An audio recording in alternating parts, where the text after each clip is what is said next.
Well, welcome back to Preservation Travels with Lane and Kevin here at our Restoration Nation. Today, we're bringing you to one of our dream houses.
Well, 20 years ago when Kevin and I first came to Natchez, Mississippi, this house, the Dix house, was for sale and we fell in love with it. Now we didn't get to go in it at the time. This is our first chance to step inside and see that it really is as magnificent on the inside as it appeared to be from the outside when we saw it all those years ago. And now it's for sale again. So we're so excited to take you through and show you the absolute masterpiece of Victorian era architecture that is this steamboat, Victorian, Queen Anne, quixotic mix match of a beautiful home that, standing where I'm standing, overlooks the Mississippi River. So let me take you around and show you all the things that make this home so incredibly special, other than the fact that it's on the highest hill in the highest city overlooking the Mississippi River, and we can see them big muddy right out of the window. How could we not start right here with this incredible transom and double front doors that have their original stained glass with this incredible iris pattern. Red stained glass was one of the most expensive colors to produce at the time this home was built. The home was built in 1891 by Mr. Dix. How do we know it was 1891? Because we have the city tax records. We know that he owned this lot and the lot was assessed at $200 until 1891, where it's publicly listed that because of improvements, the assessment went up to $3,000. So we know this beautiful iris, ruby red, bright emerald green glass has been sparkling in this front door since 1891. It also retains all of its original hardware. Its top lock, its bottom lock, its doorknob, and its original doorbell. This house is so architecturally intact, it's incredible. It has 2 pepper pot towers. Of course, it was designed to replicate the look of the twin smokestacks of the steamboats that regularly traversed up and down the Mississippi. But today we call them pepper pot towers, and I absolutely love them. Both of them terminate here on the first floor with these gorgeous bay windows that are walk-through windows. They have their original locks, their original pulls, so you could pull them up, the box head mechanism would roll them into the wall, and you could access your beautiful porch to watch the sunsets over the Mississippi in the evening. Hey friends, Kevin back with another product that you are absolutely going to love. This is the Snap Power Guide Light 2 Plus. Snap Power offers innovative home lighting solutions to illuminate your life and make your home or office more beautiful. With their patented power extraction technology, they have transformed the standard outlet cover in homes into a powerful array of products. Let me show you how easy this is to install. Just turn off the power at your fuse box, take off your old outlet cover, put in your Guide Light 2 Plus, and you have illumination. The Guide Light 2 Plus offers bright dim off settings, LED lights that lasts 25 plus years, no more bulky, ugly night lights, and it saves outlet space. This is the perfect product. It's so easy to install. There's no batteries, there's no wires, you don't need an electrician, and it's energy efficient. It only uses $1 of energy a year. Click the link in the description to get 10% off your own Snap Power Guide Light. Now, this is one of those homes that architectural historians apply a term to that most architectural historians don't love, which is transitional. So the exterior is pure Queen Anne in design. The interior, because we're 1891, we're coming out of the high Eastlake phase with all of those very angular shapes that we see, the very pyramidal shapes, the incised carvings that have a very distinct look that was designed by Charles Eastlake. And we're moving slowly into more of a softer, more naturalistic time that we call the Art Nouveau period. And so we see a real mix of styles in this house. In this newel post, this beautiful newel post, which does have a switch, so the newel post light is electrified even though there's no bulb in it right now. You see some very traditional Eastlake incised carvings, but we start to see a softening of these rondelles. They're not quite as angular as some of the earlier pieces would be. Even though the hardware in the house is Eastlake, some of the other details are starting to soften. And we'll go into the living room and I'll show you some of those. Well, of course, the first thing I have to show you are these incredible pocket doors. They are absolutely monumental, beautiful, made out of heart pine, and they have their true Eastlake hardware still intact on them. Such a treasure. There are 1, 2, 3 sets of pocket doors, and one of them is one huge single pocket door. But as we come into the living room, you're going to see some details that are starting to soften a little bit that are original. First, let's start with the incredible plaster medallion that remains on the ceiling. Now, this home is very, very fortunate that it retains all of its original plaster medallions because a few years ago they had a water pipe burst in this house that caused a lot of damage. Now, that's bad, but also good because that means the owners were able to A, replace all the water pipes and have a lot of repair work done on this house. So all the hard stuff's been done for you. But the plaster medallions in all of these rooms were not harmed. Hallelujah, because they're absolutely glorious. These all actually harken back to even an earlier period. The style of these plaster medallions really, really reflects the 1850s to 1870s period. So we have a little bit of a throwback in these. But then we go to this beautiful chandelier that is original to the home. It's a gasolier. We have 4 electric lights here. Then all of these arms with their original gas keys would have been for gas. So we would have a mix of gas and electric. But look at the style of this light fixture. Much more naturalistic. We see foliate design. So slightly later in inspiration, we're seeing that naturalistic Art Nouveau style come in. Let's look at another piece in this room that's really transitioning, the mantle. Look at this mantle. All of the rooms have their original mantels and overmantels. This one is exquisite. Now, let's talk about that transitional style again. So here we have very typical Eastlake incised carving. This pattern is Charles Eastlake, just textbook. But then we go to this gorgeous scrolling foliate design, much more naturalistic elements with the acanthus leaf here, really transitioning from one style to the next style. And you'll notice we don't really think about that today, how we slowly evolve with trends, but we do. Trends change slowly, and we can really see that happening here in this mantelpiece. But look at these tiles, this beautiful blue tile surround, the majolica glaze. This is a passion flower design, and here you have a lute and a harp, and then on the floor we have another gorgeous majolica glaze on the hearth. All of it has been here since 1891. I absolutely love this element in this beautiful room. It gives so much light, but how unique to have a a French door on one side that mirrors a French door on the other side that opens to this little Juliet balcony, and a gorgeous view of Linton Avenue, which, if you didn't know, is about 1 block from the house we restored, Pearl, just up the street.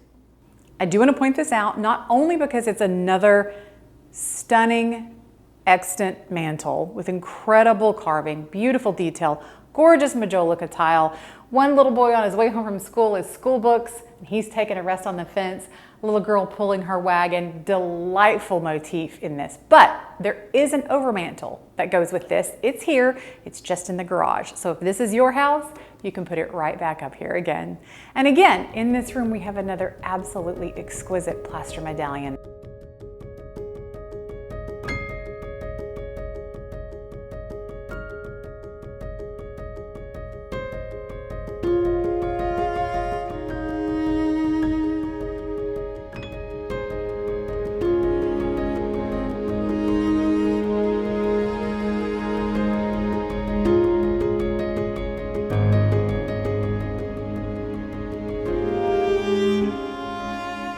Here we are in the dining room. Again, one of my favorite rooms in the home for a multitude of reasons.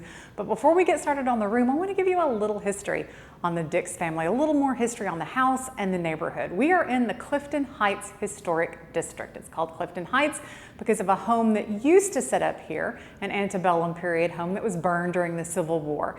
After the Civil War, we had a huge influx of Jewish settlers who came to Natchez, and it was really their activity in the city. They opened restaurants, mercantiles, pharmacies, which the Dix family opened. Mr. Dix and his brother were the first 2 registered pharmacists in the state of Mississippi, and they created a thriving economy, and they lived here on Linton Avenue. They're the community that's responsible for building most of these exquisite Victorian era homes that line this movie set type street. So this is an incredibly important part of Natchez history, and this home plays an incredibly important role in that. Look at this mantle. Please look at this mantle with me and get as excited about it as I am. We have gorgeous majolica high relief. This is high relief tile with 2 birds.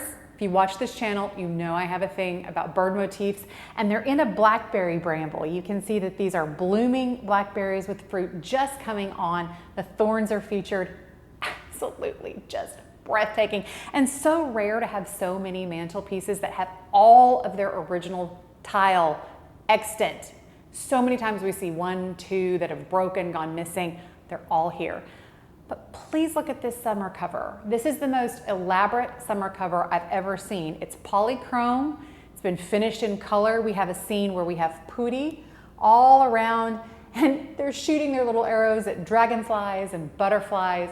Absolutely breathtaking. Now, I don't know that the polychrome finish is original, but it absolutely looks like it has age to it. It looks to me like this could be the original polychrome finish, and it's all surrounded by this glorious oak mantelpiece. What a treasure this whole thing is.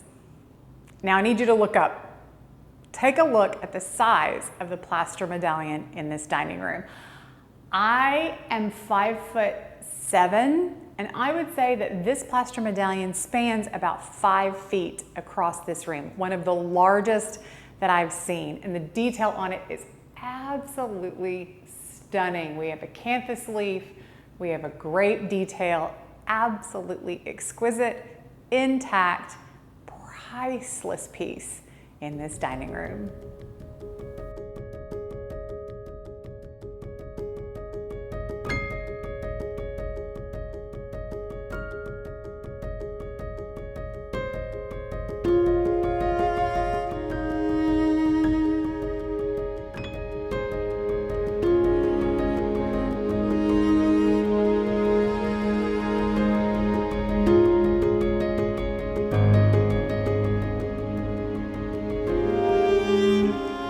This is the kitchen. This is the monumental kitchen. It's enormous. Rarely in a house of this age are you going to get a kitchen of this size. So this is a treasure unto itself. Now, I do want to point out, originally, do you see these 2 columns right here? And the original butler's pantry on that side? There would have been a wall here separating this space. That would have been the butler's pantry. And this would have been the kitchen. Now, it's not impossible that this is actually added on at a later date, because in 1891, we're still building kitchens separately from the main house to protect from odors, heat, and of course, from fire. But I love the light in this room. I love all of the space. There's so much that you could do in here. I also love these light fixtures with these milk glass shades. There are 3 of these. 2 of the shades right now are in the garage. So those are here and they can be put back up. Some of my favorite spaces in these homes are the spaces that were never meant to be seen by the family or by guests. This is another room for servants. This would have been a pantry, probably would have had china storage, linen storage, but now you can see it has its incredible beadboard still intact. Behind me is a full bathroom for downstairs use. And right out this window, we know this was a servant space because right here we have the exterior servant stairs. Servants were to be not seen and not heard. They would have been existing in this back space and going up and down this exterior staircase. Now for our northern friends, don't panic. The servants that had to utilize this space and utilize that exterior staircase, they weren't made to freeze in the winter. It barely gets cold down here. It's very common to see in homes of this era exterior servant stairs, and that's what we have here. Makes for a great fire escape today.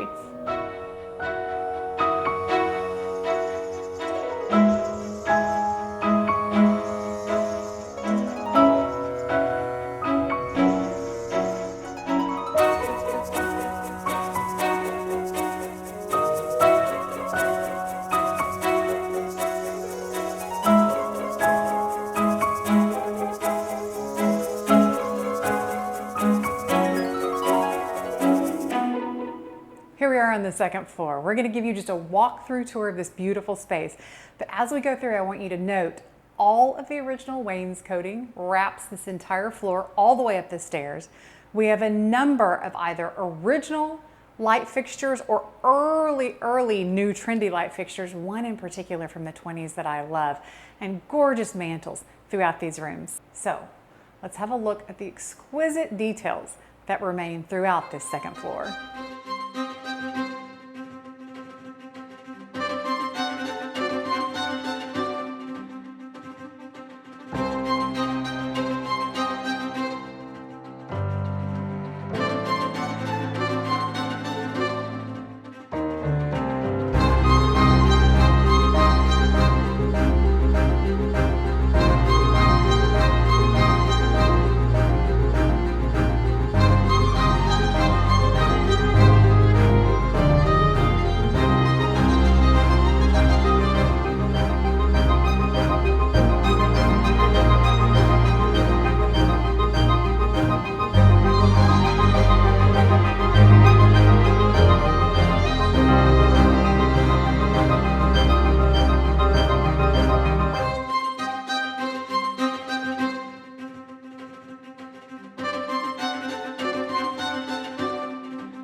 Look at this. Look at this room. There are two of these, one on either side. Now we're in the top of the beautiful pepper pot towers that you can see from the exterior. It's gorgeous original roof tiles still intact.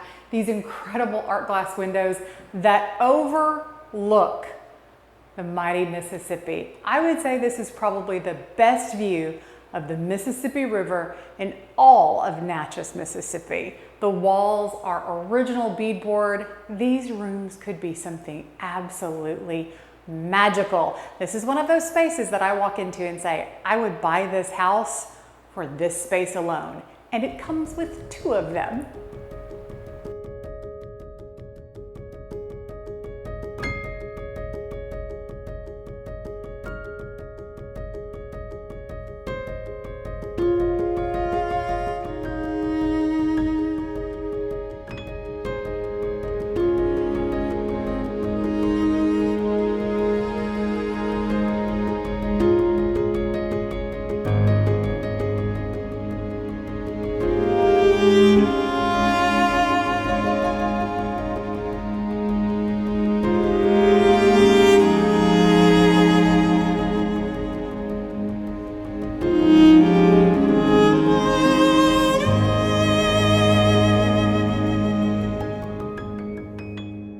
Well, we hope you've enjoyed this look inside one of our dream homes as much as we've enjoyed showing you inside our dream home. We're not kidding. If we weren't eyeball deep in a project at Hope Farm right now, we would be seriously considering making this our next home. It has everything, all the bells and whistles, and they're all still here.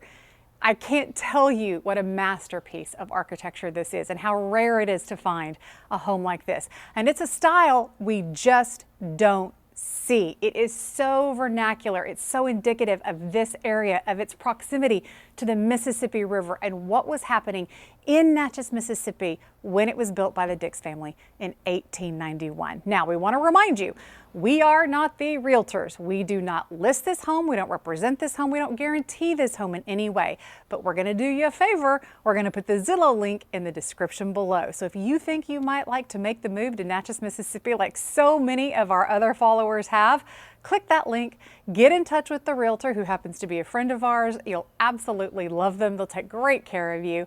And maybe you can join us here in Natchez, Mississippi and own our dream home. Thank you for joining us. Make sure you give us a thumbs up, share this video with a friend. Let's make it go viral. Let's show everybody this dream home. Hit that subscribe button and we'll see you next time on Preservation Travels with Lane and Kevin.